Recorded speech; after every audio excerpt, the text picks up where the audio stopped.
Yeah, it's time to talk exits. After probably a couple of years actually of much quieter markets, as I thought may well happen at the beginning of this year, the market for acquisitions on buy and sell side is definitely picking up. And really interestingly, obviously, I spend a huge amount of time either on the buy side, working with the people at buying sort of agency and B2B businesses, and also on the sell side, because obviously clients come to me for kind of NED support, growth consulting support to get there. So spend most of my life really in that space, and I just thought it was worth just spending a few minutes really to try and share some of the observations that I've learned over the process of working with people in those spaces over the last 2, 3, 4, 5 years really, because it's probably the most asked question that I have, certainly initially when I'm talking to potential clients and prospects. And I think the really important thing to do, and particularly if you're a co-founder actually, but also a single founder, is to actually understand what it is that you want out of these things, because quite often, and surprisingly actually, not everybody knows the answer to that. Why have you started this business in the first place? Specifically, what do you want out of it?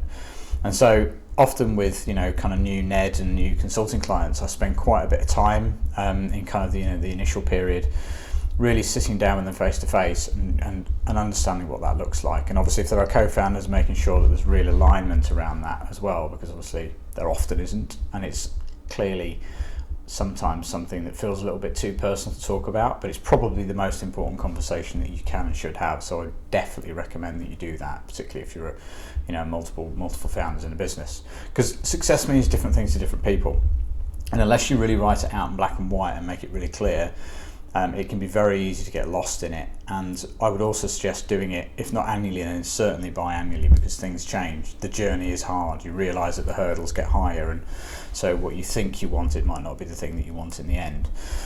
So yeah, lots to think about. And I think the most important thing that I talk about is the fact that the reason for selling has to be pull rather than push. So don't just do it because it's hard, because the reality is if it's hard, you probably haven't got a great business. You won't get the number that you want if you can sell it. Therefore you've got to go and work again. So running away from it doesn't help, unfortunately, as much as I understand sometimes that you feel like you need to do that. So pull has to be the factor there. You want to go and do something else. So having a real clarity of what it is that you want to do next is really important. And again, some people go, well, I'm not really sure what I want. Well, in the end, I have to say that all great businesses are acquired or do some acquiring before being acquired. That is just how these things work, particularly actually I would say in agency land, or in SaaS software, because that's really what you're building. You're building enterprise value, and that's how you kind of liquidate and realize that, the value of what it is that you've built. Of course, there are a million different ways of doing that. So you'll have heard MBOs, management buyouts, where the management buy the company, EOTs, so employee ownership trusts, sort of a take on the same thing really, but you're basically allowing the business, the people that work in the business, to buy the business and profit from that eventually. Trade sales, so into like competitors, that kind of stuff. And private equity as well, that kind of do something, a mix of all of those things really. Incentivize management to build something bigger, often go and acquire things and bolt them together to make something more powerful and more valuable.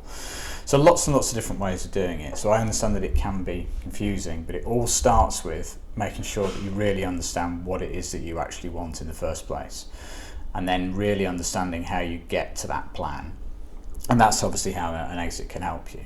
I've been through it myself, I did it. And the key thing for me was staying true to my why. So, I've always been very passionate and mission-led in the kind of businesses that I've built, in that, I want to help make life a little bit easier for our customers. That should be true of most businesses. But for me now, I obviously have freedom of choice. We've had a great exit. Don't have to do these things, but critically, being able to get up every morning and help entrepreneurs, founders, co-founders, senior teams just go through that growth journey in a slightly less painful way is a kind of a really good, meaningful way to spend a day for me now. So I've pulled towards that and do it for those reasons. So you need to know what your why is next. That would be a really big kind of tip for you. And of course, if you ever want to talk it through, drop me a DM. Really happy to, and very passionate about helping founders through that kind of process of considering how to sell, what it is and what it means to sell, what you go and do next, all of that sort of stuff. So yeah, give me a shout if you think I can be helpful.